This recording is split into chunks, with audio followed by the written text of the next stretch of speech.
daag net op. Wees net daar. Want toe hulle opdaag, en hulle is daar, toe is die boodskappers ook daar. En dit is altyd so.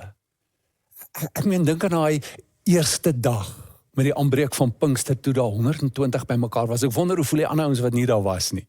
Is 'n gewone dag, maar dis my ritme. Dis wat in my is, wat ek voel ek moet doen. Dit is waarna ek my toegewy het. En ek hou net aan om dit te doen, al voel ek niks nie. En dan kom die boodskap.